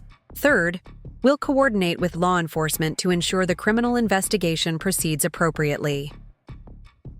How long does this kind of case typically take? 6 months to 2 years, depending on the complexity and the level of cooperation from the other parties. Given that we're dealing with family members who may be resistant to acknowledging wrongdoing, I'd expect this to be on the longer side of that range. 2 years. 2 years of legal proceedings, family conflict, and uncertainty about my financial future. But also potentially 2 years that would end with me owning valuable real estate assets and having recovered substantial damages from the people who'd stolen my identity. As I left David's office, I felt a mixture of relief and apprehension. Relief that I finally had professional representation and a clear legal strategy. Apprehension about the family conflict that was about to escalate far beyond uncomfortable phone conversations and awkward Sunday dinners. My phone had 3 missed calls from my mother and 2 from my father. Instead of returning them, I drove to the Pine Street property to take more detailed photos and measurements. If I was going to own this house, either temporarily while preparing it for sale or permanently as a rental investment, I needed to understand exactly what I was dealing with. The neighborhood was quiet in the late morning, with well-maintained lawns and the kind of mature trees that suggested property values would continue to appreciate over time. The house itself had good bones, as my grandmother used to say about properties with solid structure and attractive features that could overcome cosmetic problems. As I walked around the property making notes about needed repairs and potential improvements, I realized I was no longer thinking like someone who'd been victimized by identity theft. I was thinking like a property owner assessing an investment opportunity. The shift in perspective was subtle, but significant. My father had stolen my identity to create what he thought would be his real estate empire. But through his illegal actions, he'd inadvertently given me the opportunity to build something that was actually mine, managed according to my standards and values rather than his shortcuts and poor judgment. The irony was too perfect to ignore. He'd told me I'd never own property because I was too soft for the real world. Now I owned 3 properties, and I was about to show him exactly how hard I could be when protecting what was mine. Part 5. The Confrontation. Thursday evening found me sitting in my Honda Civic outside my parents' house in Cedar Park, steeling myself for a conversation I'd been dreading since Monday's phone call with the credit union. The ranch-style house looked exactly as it had throughout my childhood, with the same beige exterior paint, the same struggling lawn that my father never quite managed to maintain properly, and the same crooked mailbox that had been listing to one side for at least 5 years. But tonight I was seeing it differently. This was the address that had been used for all the fraudulent loan applications. This was where rental income from properties in my name had been delivered. This was the headquarters of Martinez Property Management, the fictitious business entity my father had created to manage assets he'd stolen from me. I'd called ahead to let them know I was coming, keeping the conversation brief and avoiding any mention of attorneys or legal action. I need to talk to both of you about the property situation. I'll be there around 7. My mother had tried to ask questions, but I'd deflected them, saying we'd discuss everything in person. David Chen had advised me to have this conversation, both to give my parents one last opportunity to cooperate before we escalated to formal legal proceedings, and to document their responses for potential use in court. I was wearing a small recording device that David's office had provided, legally permissible in Texas, where only one party to a conversation needs to consent to recording. My father answered the door with his usual jovial demeanor, as if nothing had changed since our phone conversation earlier in the week. "Jessica, mija, good to see you. Come in, come in. Your mother made coffee." The living room felt smaller than I remembered, crowded with furniture that had been purchased during better financial times and never updated as circumstances changed. Family photos covered every available surface, including several prominent shots of my brother Carlos with his wife and children. I noticed that most of the photos featuring me were older, from high school and college, as if my adult life hadn't been worth documenting. My mother emerged from the kitchen carrying a tray, with coffee cups and a plate of store-bought cookies arranged to look homemade. She was wearing the kind of nervous smile that had characterized her approach to family conflict throughout my childhood, the expression of someone who hoped pleasant gestures could smooth over serious problems. "Sit down, mija. Let's talk about this situation and figure out how to move forward as a family." I remained standing, keeping my distance from the couch where they'd seated themselves side by side in what appeared to be a united front. "I've spent the past few days investigating the full scope of what you've done using my identity. It's much worse than you initially led me to believe." My father's expression shifted slightly, losing some of its casual confidence. "Jessica, I told you, these are good investments that are going to benefit everyone in the long run. You just need to be patient and trust the process." "Dad, there is no process. The Pine Street house is 3 weeks away from foreclosure. The Oak Street duplex has been losing money every month because you can't keep it fully rented. The Maple Avenue house has been sitting empty for months because you won't invest in basic repairs. These aren't investments, they're financial disasters." My mother leaned forward with the concerned expression she'd perfected over years of managing family. Crises. Sweetheart, your father has been working very hard to make these properties profitable. The rental market has been challenging lately, but things are starting to turn around. Mom, I've seen the properties. I've talked to the tenants. I've reviewed the foreclosure proceedings. Nothing is turning around. Dad has been collecting rental income for months while letting the mortgages go into default. The room fell silent, except for the ticking of the mantel clock that had marked family arguments for as long as I could remember. My father's jovial mask was beginning to slip, replaced by the defensive irritation that appeared whenever his judgment was questioned. Jessica, you don't understand the complexities of real estate investment. These properties require patience and capital to reach their full potential. I've been reinvesting the rental income to improve the properties and build long-term value. Reinvesting where? The properties are falling apart.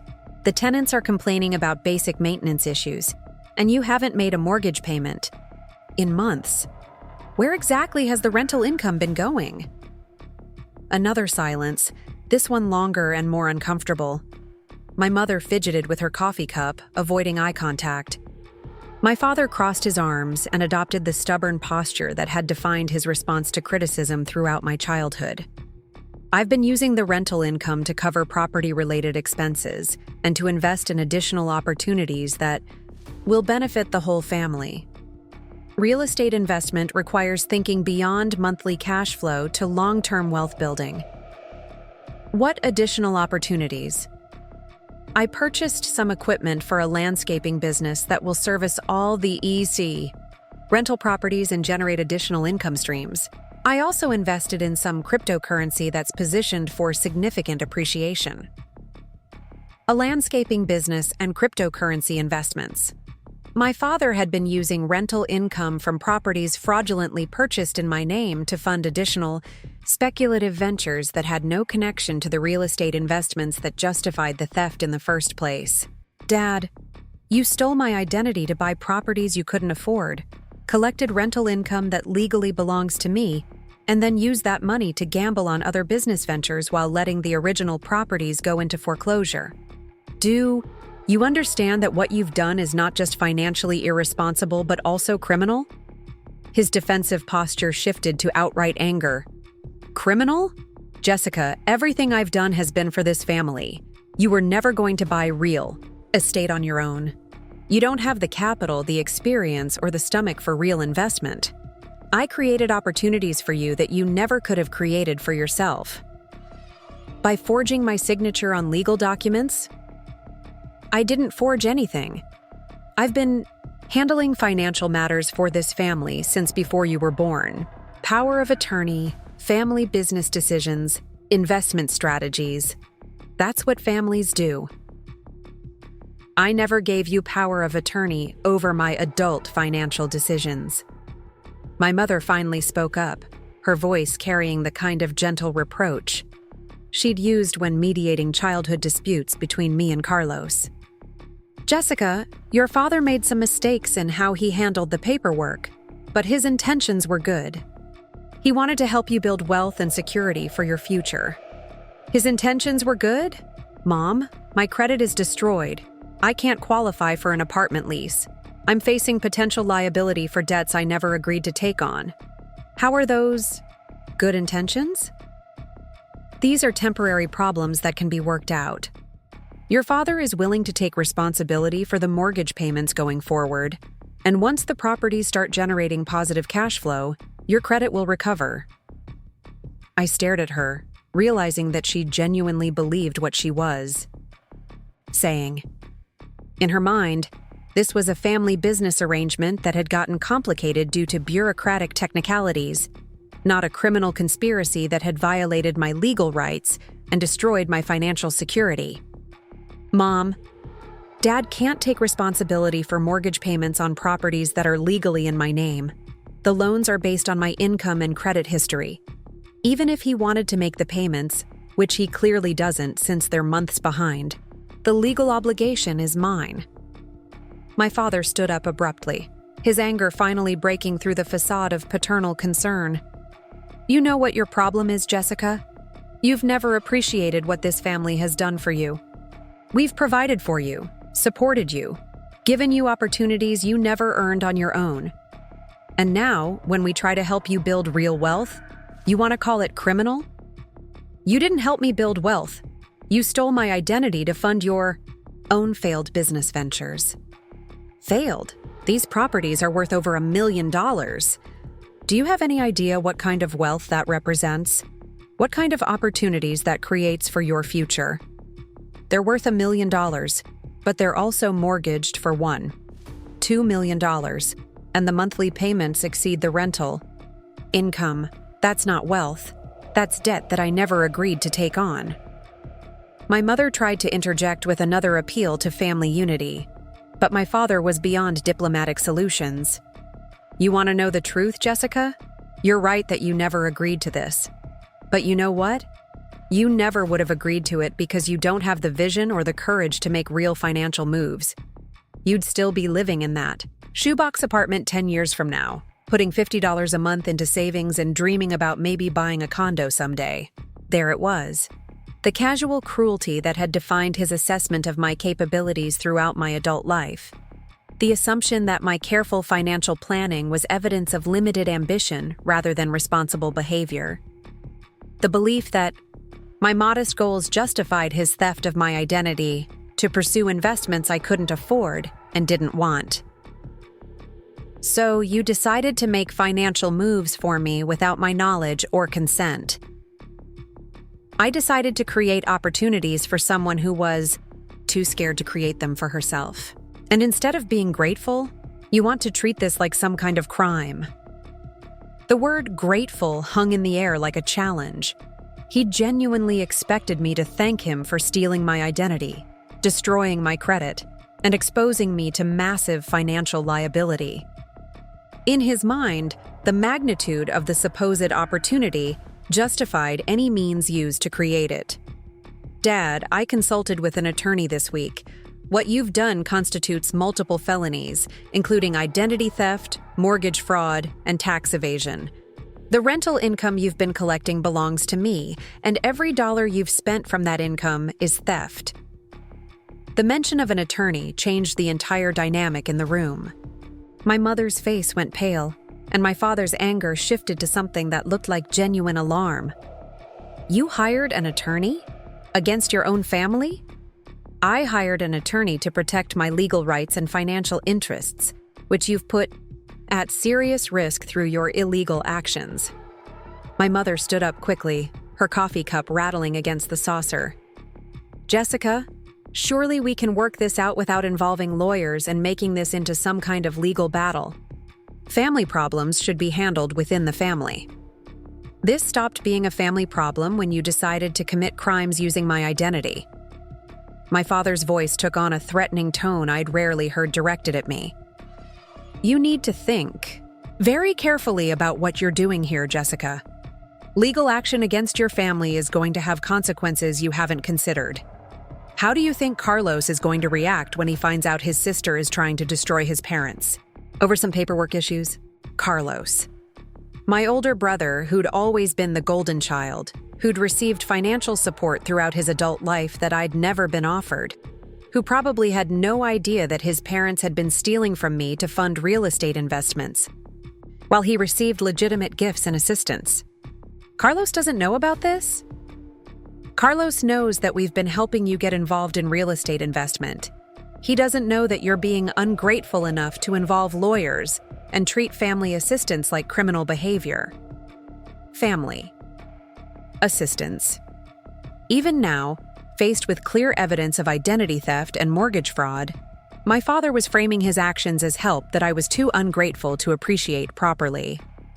"Dad, I want you to transfer ownership of all 3 properties to your name and remove my name from all associated loans and obligations. I want documentation of all rental income you've collected and an accounting of how that money was spent. And I want all of this resolved within 30 days. He laughed, actually laughed, with the same dismissive tone he'd used when I'd shown him my savings account and talked about my home ownership dreams.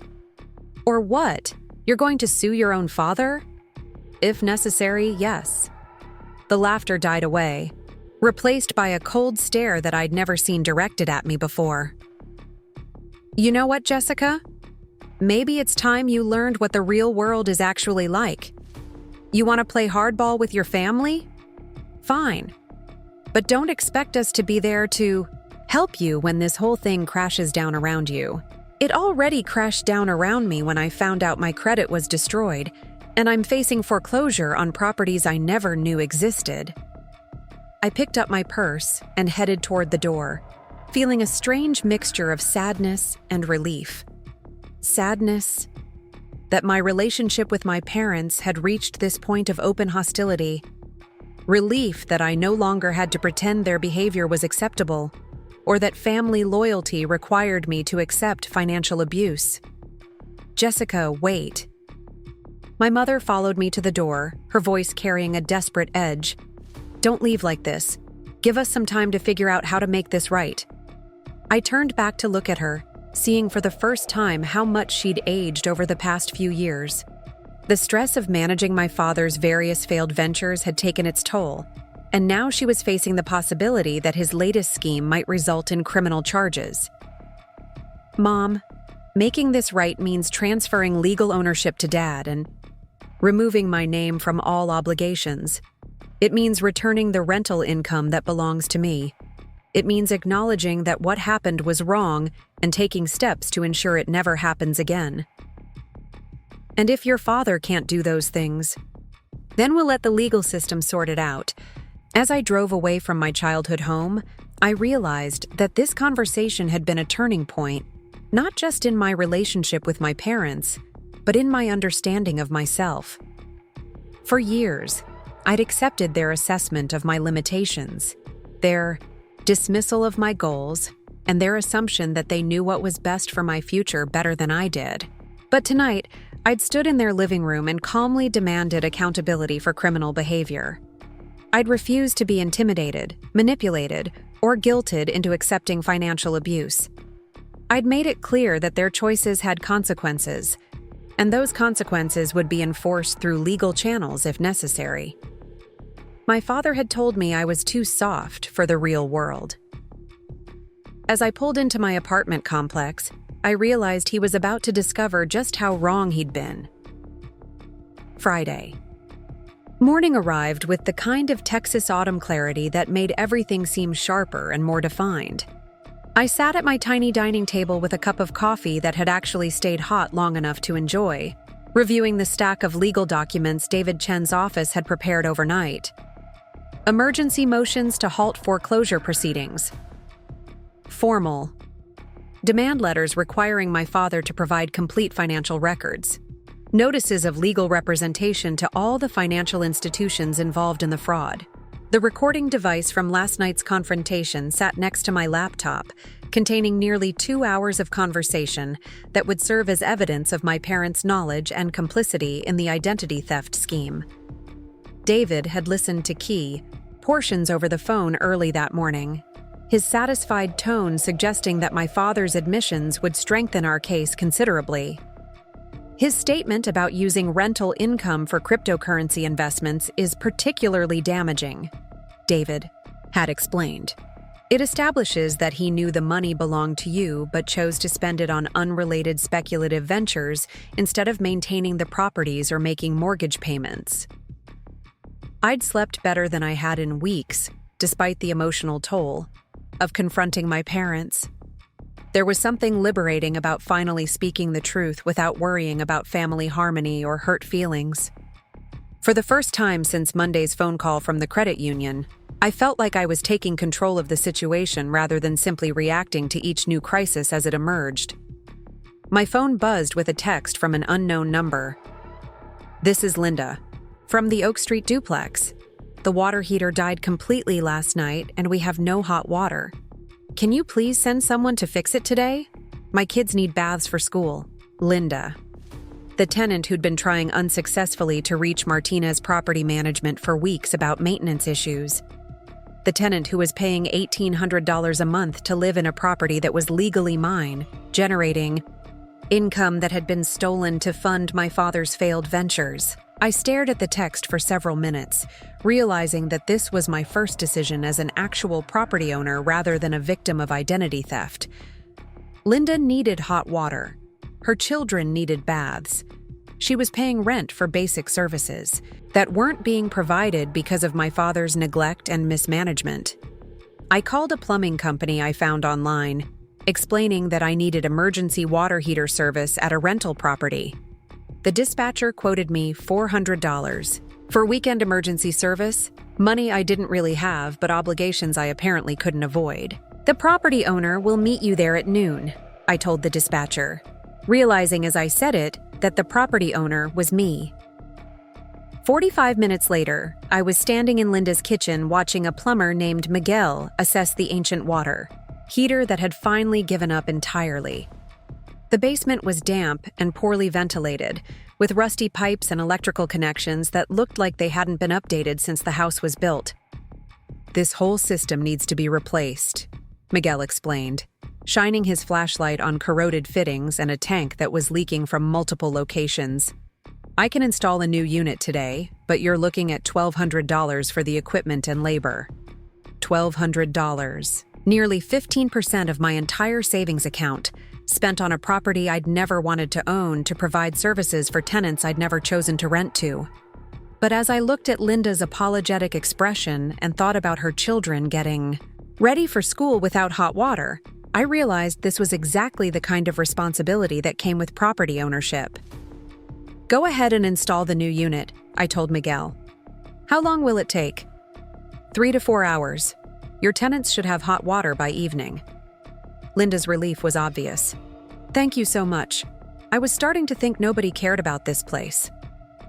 As Miguel began hauling equipment from his truck, I found myself really looking at the duplex property for the first time with the eyes of someone who was responsible for its condition and profitability. The exterior needed paint, the landscaping required attention, and several windows had cracks or broken seals that were probably affecting energy efficiency. But the bones of the building were solid, and the neighborhood was clearly transitioning toward higher property values as young professionals discovered the area's proximity to downtown Austin. With proper maintenance and management, this duplex could potentially generate positive cash flow and long-term appreciation. "Linda, can I ask you about your experience living here? What you like? What you'd change? What would make this a better rental property?" She seemed surprised by the question but quickly warmed to the topic. "The location is perfect for my work, commute, and the floor plan works well for my family. But the maintenance issues have been really frustrating. The heating system makes weird noises, the kitchen faucet drips constantly, and we've had problems with the electrical outlets in the bedrooms." I made notes on my phone as she talked, creating a mental list of repairs and improvements that would need attention if I decided to keep the property as a rental investment. "What do you think would be a fair rent for this unit if all those issues were addressed?" "Honestly, with proper maintenance and maybe some updated fixtures, this could easily rent for $2,000 or even $2,200. The market in this area has really picked up in the past year. $2,000 to $2,200. Substantially more than the $1,800 Linda was currently paying, and potentially enough to cover the mortgage payment with some margin for maintenance and management costs.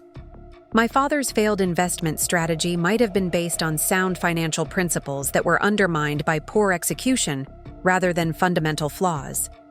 While Miguel worked on the water heater installation, I drove to the Maple Avenue property to assess its condition and potential. The single-family house sat on a quiet street, lined with well-maintained homes and mature trees. Exactly the kind of neighborhood where young families and working professionals wanted to live. The house itself was larger than I'd expected, with 3 bedrooms, 2 bathrooms, and a converted garage that could serve as a home office or workshop. The interior was in decent condition, but it suffered from the same deferred maintenance issues that plagued the duplex. Outdated fixtures, worn carpeting, and a kitchen that looked like it hadn't been updated since the 1990s. But unlike the duplex, This property had been sitting vacant for months, generating no income while carrying the full mortgage payment. I walked through each room, opening windows to air out the stale smell and making notes about what would need to be done to make it rentable again. The master bedroom had a large window overlooking the backyard, which featured a deck and enough space for a garden. The second bedroom was perfect for a nursery or child's room. The third bedroom was small, but could work as an office for someone who worked from home. This was exactly the kind of house I'd been dreaming of owning someday, and it was apparently already mine. My phone rang while I was examining the kitchen, appliances. The caller ID showed David Chen's office number. "Jessica, I have some interesting news from our research into your father's business activities. It appears that Martinez Property Management is not a legally registered business entity, which means he's been operating as an unlicensed property manager and potentially violating city and state regulations. What does that mean for me? It strengthens your case for damages and provides additional leverage for settlement negotiations.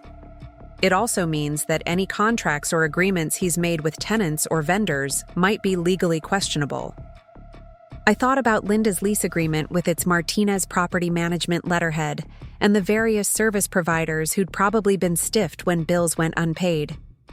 David, what if I wanted to take over property management myself? Is that legally complicated?" "Not particularly, as long as you're managing your own properties. You'd need to establish a legitimate business entity, get proper insurance, and comply with local landlord-tenant regulations, but it's certainly doable." "And what about the rental income my father collected?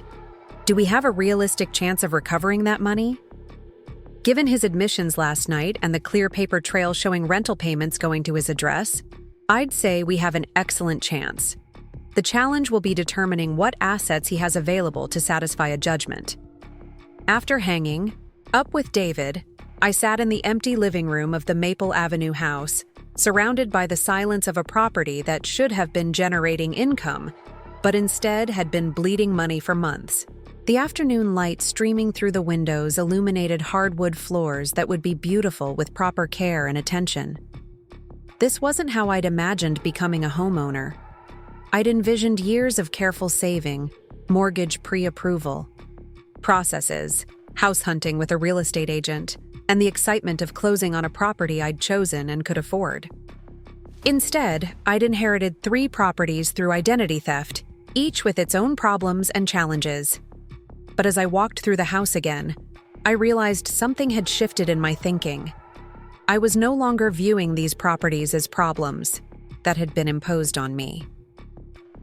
I was seeing them as opportunities that I could manage better than my father had, investments that could provide both housing and income if approached with patience and competence. My phone buzzed with another text. This one from my brother Carlos. "Mom called crying about lawyers and family problems. What's going on? Can we talk?" Carlos, the golden child who'd received a down payment gift for his house while I'd been living in a studio apartment, unaware that my identity was being used to finance real estate investments. The family member who probably knew nothing about the extent of our father's criminal behavior.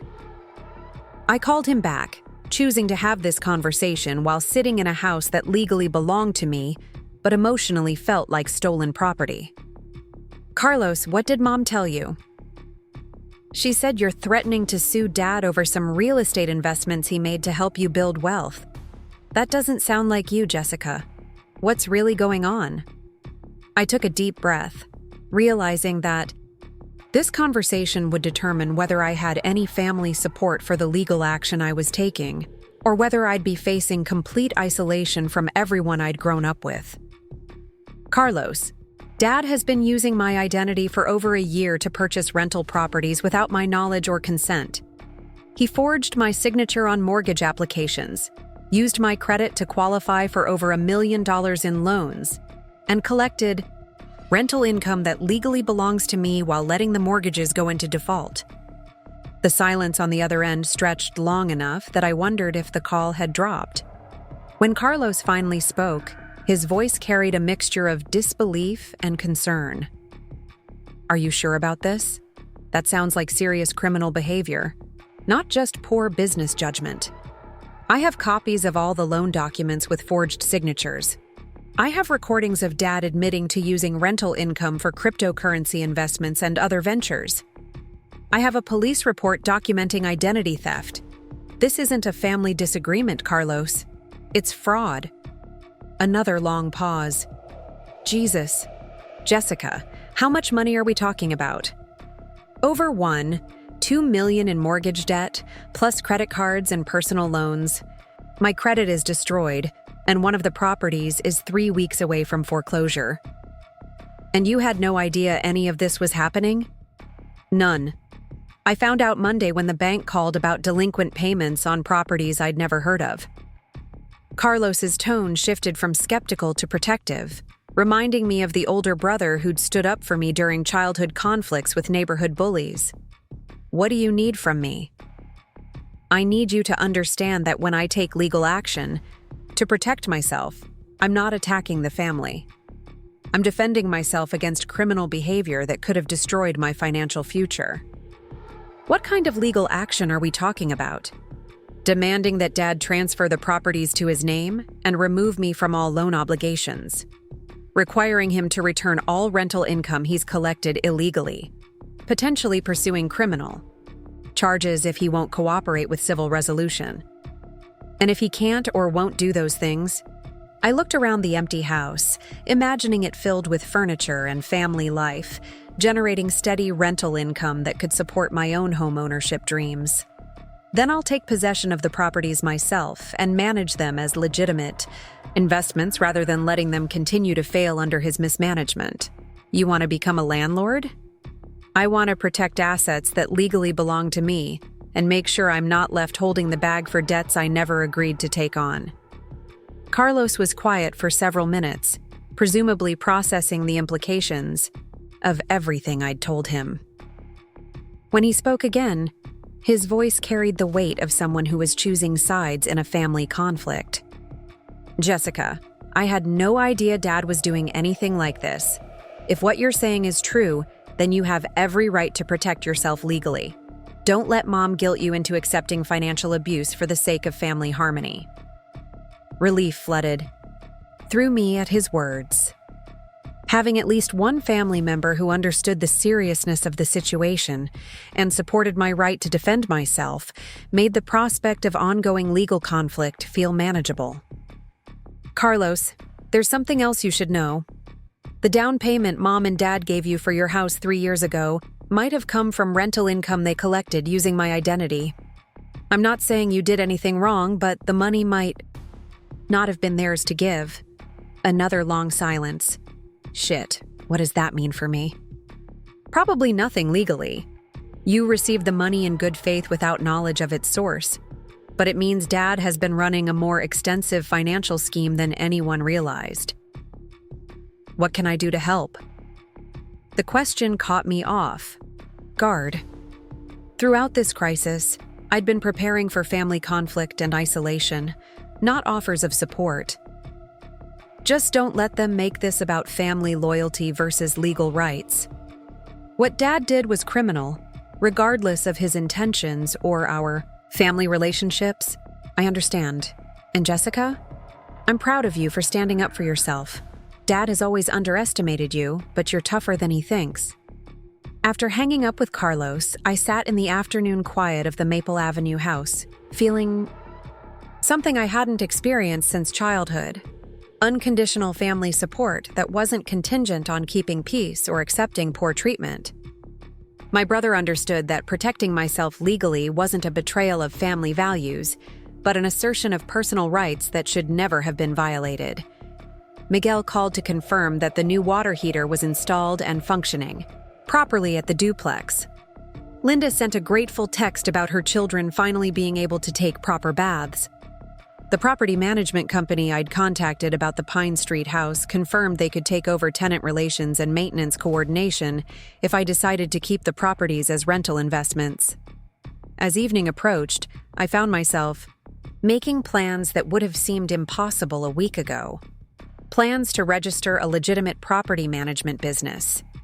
plans to obtain landlord insurance and establish proper maintenance procedures, plans to renovate and improve properties that could provide both steady income and long-term wealth building. My father had stolen my identity to create what he thought would be his real estate empire, but his illegal shortcuts and poor management had turned potentially profitable investments into financial disasters. Now I had the opportunity to succeed where he had failed, using legitimate business practices and competent management to realize the potential he'd squandered. But first, I had to complete the legal process of taking full control of assets that were already mine by law. David Chen had scheduled a meeting with representatives from Lone Star Credit Union for Monday morning, where we'd present evidence of the identity theft and demand immediate transfer of all property-related obligations to my father. If they refuse to cooperate, we'll file suit against both your father and the bank for their role in processing fraudulent loan applications, David had explained. Financial institutions have legal obligations to verify identity and prevent fraud, and their failure to do so makes them partially liable for the damages you've suffered. The prospect of suing a major bank felt intimidating, but David's confidence and the strength of our evidence made success seem not just possible, but probable. The recordings from last night's confrontation, combined with forensic analysis of the forged signatures and documentation of my father's misappropriation of rental income, created a compelling case for both criminal and civil liability. Sunday. Evening found me back in my studio apartment, surrounded by legal documents, property photos, and business plans for managing rental properties I'd never intended to own. The contrast between my cramped living space and the valuable assets I apparently controlled was almost surreal. My savings account now showed a balance of $6,643 after paying for the water heater installation, but my net worth had potentially increased by hundreds of thousands of dollars through real estate ownership I'd never sought. The irony wasn't lost on me that my father's attempt to steal my financial future had inadvertently provided me with opportunities I never could have created through conventional savings and investment. My phone rang one final time that weekend, displaying my mother's number. I hesitated before answering, unsure whether she was calling to apologize, threaten, or make one last appeal for family unity over legal accountability. Jessica, I've been thinking about our conversation Friday night, and I want you to know that I understand why you're upset. It wasn't the opening I'd expected. Mom? Your father and I made mistakes in how we handled this situation. We should have talked to you before making financial decisions that affected you. We should have been more transparent about the property investments and the challenges we were facing. Mom, this goes beyond mistakes or transparency issues. What Dad did was illegal. I know, and I know you have legal rights that we violated. I'm not asking you to ignore those rights or pretend this didn't happen. Then what are you asking? I'm asking you to consider that your father is 63 years old and criminal charges could destroy what's left of his life. I'm asking you to think about whether there's a way to resolve this that protects your financial interests without sending your father to prison. I sat quietly for several minutes, thinking about the man who'd raised me, taught me to ride a bicycle, and attended every school play and graduation ceremony. The same man who'd stolen my identity, forged my signature, and dismissed my concerns with casual cruelty when confronted with his crimes. Mom, I'm not interested in sending Dad to prison. I'm interested in protecting myself from financial ruin and ensuring this never happens again. If Dad cooperates with transferring ownership and returning stolen rental income, I have no interest in pursuing criminal charges. And if he can't afford to make you whole financially, then we'll work out payment plans or other arrangements that protect my interests while acknowledging his limitations. But Mom, I will not accept ongoing liability for debts I never agreed to take on, and I will not pretend that identity theft is acceptable family behavior. I understand, Jessica, I love you, and I'm proud that you're standing up for yourself. Your father underestimated you, but you're stronger than any of us realized. After hanging up, I realized that this conversation marked the end of one chapter of my life and the beginning of another. The chapter where I accepted other people's assessments of my limitations and deferred to their judgment about my financial future. The chapter where family loyalty meant accepting abuse and calling it love. The new chapter would be written by a woman who owned 3 properties in one of the fastest-growing real estate markets in the country. A woman who'd learned to navigate legal systems, manage contractors, and make complex financial decisions under pressure. A woman who'd discovered that being too soft for the real world was just another limitation other people had tried to impose on her. My father had laughed when I'd shown him my savings account and told me I'd never own a home. Tomorrow morning, I'd walk into a law office as the owner of 3 houses, preparing to negotiate the terms under which he might be allowed to rent one of them from me. The real world, as it turned out, was exactly where I belonged. Up next, you've got 2 more standout stories right on your screen. If this one hit the mark, you won't want to pass these up. Just click and check them out.